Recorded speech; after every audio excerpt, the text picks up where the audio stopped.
ವಧು ಬೇಕಾಗಿದೆ. ಉಷಾ ನವರತ್ನ ರಾಮ್ರವರ ಕಾದಂಬರಿ. ಹ್ಞೂ, ಅವ್ರನ್ನ ಯಾಕೆ ಅಂತಿ? ದೊಡ್ಡಮ್ಮನ್ಗೇನು? ಅವರಾದ್ರೂ ನಿನ್ ಜೊತೆಗೆ ಏನಾದ್ರೂ ಮಾಡ್ಬಾರ್ದಾ? ಶ್ಯಾಮಲಾ ಕೇಳಿದ್ಲು. ಅವ್ರ ಮೇಲಿನ ಕೋಪನೆಲ್ಲ ಪಾಪ ಶಚಿ ಮೇಲೆ ಕಾರ್ ಬಿಟ್ಟಿತಾನೆ. ಶಾರದಮ್ಮ ಸೆರಗಿನಿಂದ ಕಣ್ಣು ಮೂಗು ಒರೆಸಿಕೊಂಡ್ರು.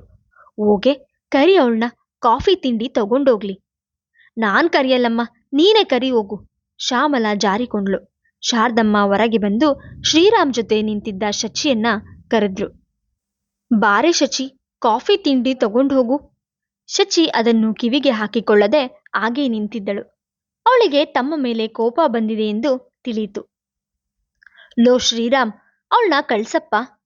ನನ್ ಮೇಲೆ ಮುನಿಸ್ಕೊಂಡು ಕಾಫಿ ತಿಂಡಿ ತಗೊಳ್ದೆ ನಿಂತಿದ್ದಾಳೆ. ಶ್ರೀರಾಮ್ ಕೂಡಲೇ ಗ್ರಹಿಸಿದ. ಬಿಡಿ ಆಂಟಿ, ತಗೊಳ್ದೇ ಇದ್ರೆ ಬೇಡ, ಒಂದ್ ರೌಂಡ್ ಸಣ್ಣ ಆಗ್ತಾಳೆ. ನಂಗ್ ಕೊಡಿ, ಹಸಿವಾಗ್ತಾ ಇದೆ. ಅವ್ರ ಕೈಯಿಂದ ತಿಂಡಿ ಕಾಫಿ ತೆಗೆದುಕೊಂಡು ಶಚಿ ಎಂದಿನಂತೆ ಅವನೊಡನೆ ಜಗಳವಾಡದೆ ಸುಮ್ಮನೆ ನಿಂತಿದ್ದು ಕಂಡು ಅವನು ಪ್ರಶ್ನಾರ್ಥಕವಾಗಿ ಅವಳತ್ತ ನೋಡಿದ. ಶಚಿ ಬದಲಾಯಿಸಿದ್ದಾಳೆ. ಅಷ್ಟರಲ್ಲಿ ಶಿವಪ್ರಕಾಶ್ ಬಂದಿದ್ರಿಂದ ಎಲ್ಲವೂ ತಿಳಿಯಾಯಿತು. ಅವರೇ ಶಚಿಗೆ ಸಮಾಧಾನ ಮಾಡಿಕೊಟ್ಟು ಕಾಫಿ ಕುಡಿಸಿದ್ರು. ಶಚಿ, ಈ ಹೊತ್ನಲ್ಲಿ ಮಾತು ಬರುತ್ತೆ ಹೋಗುತ್ತೆ, ಅದನ್ನೇ ದೊಡ್ಡದ್ ಮಾಡಬಾರ್ದು. ಕಾಫಿ ತಿಂಡಿ ಮುಗಿಸಿ ನಿನ್ ಫ್ರೆಂಡ್ಸ್ ಕಲೀಗ್ಸ್ಗೆಲ್ಲ ಇನ್ವಿಟೇಷನ್ ಬರೀಬೇಕು, ಬೇಗ ಬಾ. ಶಚಿ ತಾಯಿಯೊಂದಿಗೆ ಮಾತನಾಡದಿದ್ರು ಶಿವಪ್ರಕಾಶ್ರೊಂದಿಗೆ ಕುಳಿತು ಇನ್ವಿಟೇಷನ್ ಬರೆಯತೊಡಗಿದ್ಲು. ನನ್ನ ಕಲೀಗ್ಸ್ಗೆಲ್ಲ ಕೊಡ್ತೀನಿ, ಆದ್ರೆ ನಮ್ಮ ಬಾಸ್ಗೆ ಕೊಡ್ಲೋ ಬೇಡ್ವೋ? ಹಾಗೆಂದ್ರೆ ಹೇಗೆ? ಪರ್ಸ್ನಲ್ ಆಗಿ ನೀನೇ ಕೊಟ್ಟು ಕರಿಬೇಕು. ವೆಂಕಟೇಶನ್ ದಂಪತಿಗಳಿಗೂ ಕೊಡಮ್ಮ, ಬಹಳ ಒಳ್ಳೆ ಜನ, ಒಂಚೂರು ಜಂಬ ಅಹಂಕಾರ ಇಲ್ಲ. ಶಿವಪ್ರಕಾಶ್ ಹೇಳಿದ್ರು. ರಾತ್ರಿಯ ಊಟದ ಹೊತ್ತಿಗೆ ಸರಿಯಾಗಿ ಬಂದ ಸೋದರತ್ತೆ, ಸೋದರ ಮಾವ, ದೊಡ್ಡಮ್ಮ ಇವರನ್ನೆಲ್ಲ ಕಂಡಾಗ ಶಚಿಗೆ ರೇಗಿತು. ತನಗೆ ರೇಗಿದ ಮೇಲೆ ತಾಯಿಗೆ ಹೇಗಾಗಿರ್ಬೇಕು? ಏನೇ ಶಚಿ, ಕಣ್ಣಿಗೆ ಬಿದ್ದಿಲ್ಲ ನೀನು? ಅಕ್ಕಂದಾಯ್ತು, ನಿಂದ್ಯಾವಾಗ? ಸೋದರತ್ತೆ ಕೇಳಿದಾಗ ಶಚಿ ಸೊಟ್ಟಗೆ ನಕ್ಕಳು.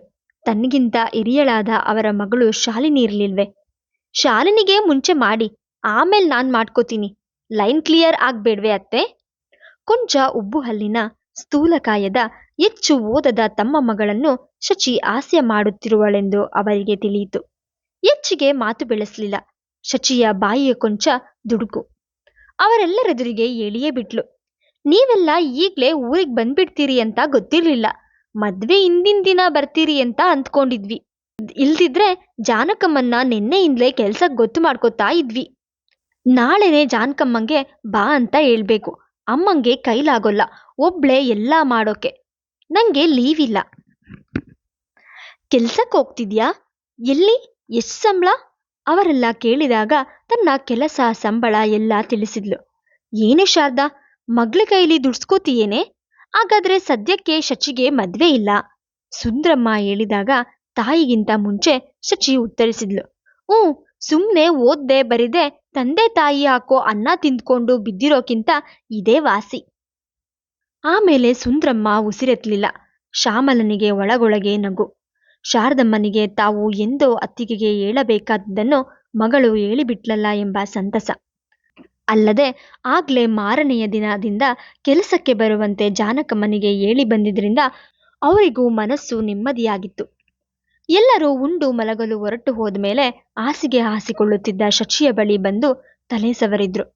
ಶಚಿ, ನನ್ನ ಕ್ಷಮಿಸು ತಾಯಿ, ಏನೋ ಕೋಪದಲ್ಲಿ ಅಂದ್ಬಿಟ್ಟೆ. ಶಚಿ ತಾಯಿಯತ್ತ ನೋಡಿದ್ಲು. ಕಂಬನಿ ಮಿಡಿಯುತ್ತಿದ್ದ ಅವರತ್ತ ನೋಡಿ ನಕ್ಳು. ನೀನು ಅಂದೆ ನನ್ಗೆ ಯಾರಂತಾರಮ್ಮ? ನಾನು ಅನ್ನೋಕೆ ಬೇರೆಯವ್ರಿಗೆ 4 ಗಂಡೆದೆ ಬೇಕು.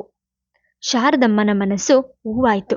ಶಚಿ, ನಿಂಗೆ ರಾಜ್ಕುಮಾರ್ನಂತ ಗಂಡ ಸಿಗ್ಬೇಕೆ? ನೀನ್ ಕೈ ಕಾಲು ಸವಿಯದಿರೋ ಹಾಗೆ ನೋಡ್ಕೋಬೇಕು. ಸುಮ್ನಿರು, ಅಂಥವನನ್ನೇ ನಾನು ಹುಡ್ಕೋತೀನಿ, ಶಚಿ ಹೇಳಿದ್ಲು. ಮಾರನೇ ದಿನ ಆಫೀಸ್ಗೆ ಹೊರಟಾಗ ಕೈಯಲ್ಲಿ ಒಂದಿಷ್ಟು ಇನ್ವಿಟೇಷನ್ ಹಿಡಿದು ಹೊರಟ್ಲು. ಆಫೀಸ್ನಲ್ಲಿ ಎಲ್ರಿಗೂ ಕೊಡುತ್ತಾ ಬಂದಾಗ ಸುಬ್ಬರಾಮಯ್ಯ ಅವಳನ್ನ ಹತ್ತಿರ ಕರೆದ್ರು. ವೆಂಕಟೇಶನ್ ಗೌದಮ್ಮನಿಗೆ ಕೊಟ್ಟಿಯೇನಮ್ಮ? ಇನ್ನೂ ಇಲ್ಲ, ಮನೆಗೋಗಿ ಕೊಡ್ಬೇಕು.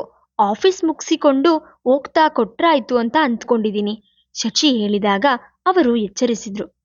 ಮೊದಲು ಅವರಿಗೆ ಕೊಟ್ಟು ಬಾ, ಆಮೇಲೆ ಇನ್ನು ಮಿಕ್ಕದವರಿಗೆ ಬೇಕಾದ್ರೆ ಆಫೀಸಿನ ಕಾರ್ನಲ್ಲಿ ಹೋಗು. ಪುರುಷೋತ್ತಮ್ನ ಕಾಗದ ಪತ್ರ ತೆಗೆದುಕೊಂಡು ಹೋಗೋ ನೆವದಲ್ಲಿ ಹೋಗಿ ಬಂದ್ಬಿಡು. ಅದ್ ಸರಿ ಸರ್, ನಾನು 1 ವಾರ ಲೀವ್ ಹಾಕಬೇಕು ಅಂತ ಇದ್ದೀನಿ. ಆಕಮ್ಮ, ಬೇಡ ಅಂದವ್ರು ಯಾರು? ಶಚಿ ಕಾಗದ ಪತ್ರಗಳೊಂದಿಗೆ ಇನ್ವಿಟೇಷನ್ ಹಿಡಿದು ಬಂದಾಗ ವೆಂಕಟೇಶನ್ ತೋಟದಲ್ಲಿ ತಿರುಗಾಡುತ್ತಿದ್ರು. ಬಾಮ್ಮ, ಏನು ಇಷ್ಟೊತ್ತಿಗೆ ಪೋಸ್ಟ್ ತಂದ್ಬಿಟ್ಯಾ? ಪುರುಷೋತ್ತಮ್ ಇನ್ನೂ ಎದ್ದೇ ಇಲ್ಲ. ರಾತ್ರಿ ಎಲ್ಲ ನಿದ್ರೆ ಮಾಡಿಲ್ಲ. ತುಂಬಾ ಅಪ್ಸೆಟ್ ಆಗ್ಬಿಟ್ಟಿದ್ದ. ಡಾಕ್ಟರ್ನ ಕರೆಸಿದ್ದಾಯ್ತು. ದಯವಿಟ್ಟು ಈಗ ಅವನ್ನ ಡಿಸ್ಟರ್ಬ್ ಮಾಡೋದ್ ಬೇಡ. ಲೆಟರ್ಸ್ ಎಲ್ಲ ಇಲ್ಲಿಟ್ಟಿರು, ನಾನು ಅವನು ಹೇಳ್ತಲೇ ಕೊಡ್ತೀನಿ. ಶಚಿ ಅಚ್ಚರಿಗೊಂಡ್ಳು. ಅವನು ಅಷ್ಟು ಮಾನಸಿಕ ಒತ್ತಡಕ್ಕೆ ಸಿಕ್ಕಿ ಹಾಕಿಕೊಳ್ಳಲು ಕಾರಣ? ಬೆತ್ ನಿಂದ ಏನಾದ್ರೂ ಬೇಡದ ಸುದ್ದಿ ಬಂದಿರಬಹುದೇ? ತಾನು ನಾಳೆಯಿಂದ ರಜತ್ ಮೇಲೆ ಹೋಗುವವಳು. 1 ವಾರ ಅವನ ಮುಖ ನೋಡಲಾಗುವುದಿಲ್ಲ. ಅವರಿತ್ತ ದುಡ್ಡಿನಿಂದಲೇ ಶ್ಯಾಮಲನ ಮದುವೆಯಾಗ್ತಿರೋದು. ಅವನಿಗೆ ಥ್ಯಾಂಕ್ಸ್ ಹೇಳಲು ಆಗೋದಿಲ್ಲ. ಇನ್ವಿಟೇಷನ್ ಕೂಡ ಕೊಡಲಾಗೋದಿಲ್ಲ. ಪರವಾಗಿಲ್ಲಮ್ಮ, ಅವನೇನು ಅನ್ನಲ್ಲ, ನಾನು ಹೇಳ್ತೀನಿ. ಅವಳ ಮೌನವನ್ನ ಅಪಾರ್ಥ ಮಾಡಿಕೊಂಡರು ವೆಂಕಟೇಶನ್. ಶಚಿ ಕಾಗದ ಪತ್ರಗಳನ್ನ ಅವರ ಕೈಗಿತ್ತಳು. ಅದರೊಂದಿಗೆ ಶ್ಯಾಮಲನ ಮದುವೆ ಇನ್ವಿಟೇಷನ್ ಅವರ ಕೈಗಿತ್ತಳು. ನಮ್ಮ ಅಕ್ಕನ್ ಮದ್ವೆ ಸರ್, ಖಂಡಿತ ನೀವು ನಿಮ್ಮ ಶ್ರೀಮತಿಯವರು ಬರಬೇಕು. ಶಚಿಯ ನಾಲಿಗೆ ತೊದಲಿತು. ಹಾಗೆ ಬಾಸ್ಗೂ ಇನ್ವಿಟೇಷನ್ ಕೊಟ್ಬಿಡಿ. ಅವ್ರಿಗೂ ಹೇಳಿ ಖಂಡಿತ ಮದ್ವೆಗೆ ಬರಬೇಕು ಅಂತ. ಬಹಳ ಸಂತೋಷ, ಖಂಡಿತ ಬರ್ತೀವಿ. ವೆಂಕಟೇಶನ್ ನಕ್ಕರು. ಅವರಿಗೂ ಆ ಸುಸಂದರ್ಭ ಬೇಕಿತ್ತು. ಆ ನೆಪದಲ್ಲಿ ಶಚಿಯ ತಾಯಿಯ ಬಳಿ ಮದುವೆಯ ವಿಷಯ ಮಾತಾಡ್ಬೋದು. ಸುಬ್ಬರಾಮಯ್ಯ ಹೇಳಿದಂತೆ ಮಾಡಬೇಕು. ಶಚಿ ಹೊರಟ್ಲು. ಬರ್ತೀನಿ ಸರ್. ವೆಂಕಟೇಶನ್ ಅವಳನ್ನ ಮನೆಯೊಳಗೆ ಕರೆಯಲಿಲ್ಲ. ಕಾರಣವಿಷ್ಟೆ. ಪುರುಷೋತ್ತಮ್ ರಾತ್ರಿಯೆಲ್ಲ ಕೂಗಾಡಿದ್ದ. ತಾನು ಸ್ವೆಟ್ಸ್ಗೆ ಮಾರನೇ ದಿನವೇ ಹೊರಡುವುದಾಗಿ ಎದುರಿಸಿದ್ದ. ಕೂಡಲೇ ಶಚಿಯನ್ನು ಕರೆತರುವಂತೆ ಕಿರಿಚಿದ್ದ. ತಾನು ಶಚಿಯನ್ನು ಬರೀ ನಟಿಸಲು ಹೇಳಿದ್ದೇನೆಂದು, ತಾನು ಭೂಮಿ ತಲೆ ಕೆಳಗಾದ್ರೂ ಬೆತ್ಲನ್ನೇ ಮದುವೆಯಾಗುವುದೆಂದು ಅಬ್ಬರಿಸಿದ್ದ. ಆದ್ರೆ ಅವನು ರಾತ್ರಿ ಇಡೀ ಬೆತ್ ನಂಬರ್ ಹಿಡಿದು ಸಂಪರ್ಕಿಸಲು ಯತ್ನಿಸಿದ್ರೂ ಅವಳು ಸಿಕ್ಕಿರಲಿಲ್ಲ. ಡಾಕ್ಟರ್ ಅವನಿಗೆ ಮಾನಸಿಕ ವಿಶ್ರಾಂತಿ ಅಗತ್ಯವೆಂದು, ಇಲ್ದಿದ್ರೆ ರಿಲ್ಯಾಪ್ಸ್ ಆಗಬಹುದೆಂದು ಹೇಳಿದ್ರು. ಶಚಿಯನ್ನು ನೋಡಿದ್ರೆ ಖಂಡಿತ ಅವನು ಉದ್ರೇಕಗೊಳ್ಳುತ್ತಾನೆಂದು ಅವರಿಗೆ ತಿಳಿದಿತ್ತು. ಕಾರಿನಲ್ಲಿ ಆಫೀಸ್ಗೆ ಹಿಂದಿರುಗಿದ ಶಚಿಗೆ ಕೊಂಚ ನಿರಾಸೆಯಾಗಿತ್ತು. ಪುರುಷೋತ್ತಮ್ ಶ್ಯಾಮಲನ ಮದುವೆಗೆ ಬರುವನೋ ಇಲ್ವೋ?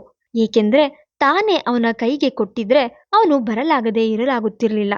ಅಲ್ಲದೆ ಶ್ರೀರಾಮ್ ಮುಂದೆ ತಾನು ಜಂಬ ಕೊಚ್ಕೊಂಡಂತೆ ಅವನು ಬಂದಿದ್ರೆ ಶ್ರೀರಾಮ್ನ ಮುಖಭಂಗವಾಗ್ತಿತ್ತು. ಈಗ ಶ್ರೀರಾಮ್ ತನ್ನನ್ನ ಖಂಡಿತ ಛೇಡಿಸುವನು. ಎಲ್ಲಿ ನಿನ್ನ ಬಾಸ್ ಬರಲೇ ಇಲ್ಲ? ನಾನ್ ನೋಡ್ಬೇಕಿತ್ತಲ್ಲ.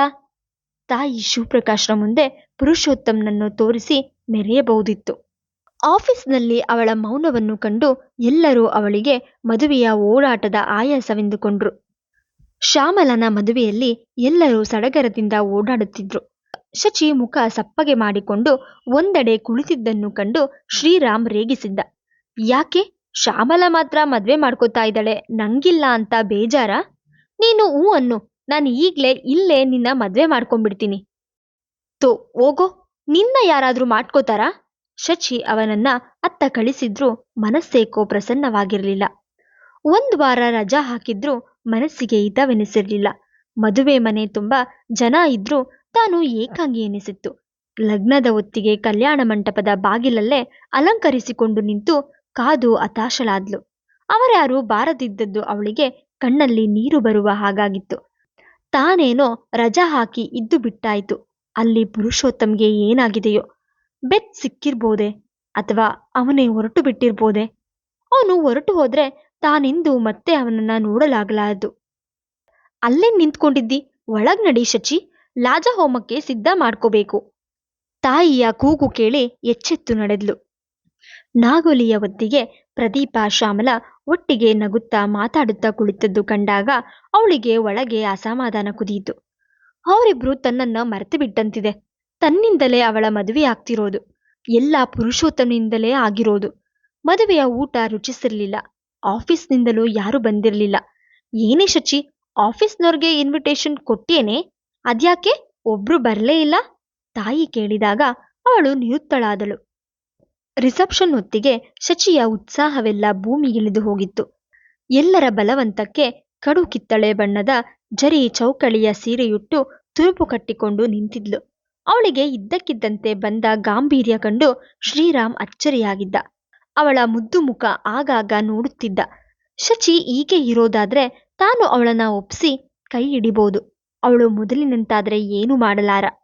ಬಾಗಿಲಲ್ಲಿ ನಿಂತು ಬಂದು ಹೋದವರನ್ನ ಉಪಚರಿಸಿ ಮಾತನಾಡುತ್ತಿದ್ದ ಅವನ ಕಣ್ಣುಗಳು ಹಿಂಬಾಲಿಸಿದ್ವು. ಹೊರಗೆ ಕಾರೊಂದು ಬಂದು ನಿಂತಾಗ ಅವಳು ಹೊರಗೆ ಓಡುತ್ತಿದ್ದು ನೋಡಿದ. ಸಂತೋಷದ ಬುಗ್ಗೆಯಂತೆ ಕಾರಿನಿಂದ ಇಳಿದವರನ್ನ ಕರೆತಂದಾಗ ಅವನು ಸ್ತಬ್ಧಿತನಾದ. ಬನ್ನಿ ಸರ್, ಬನ್ನಿಮ್ಮ.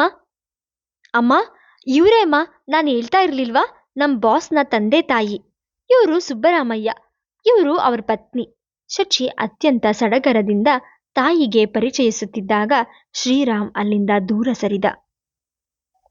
ಮುಂದುವರೆಯುವುದು.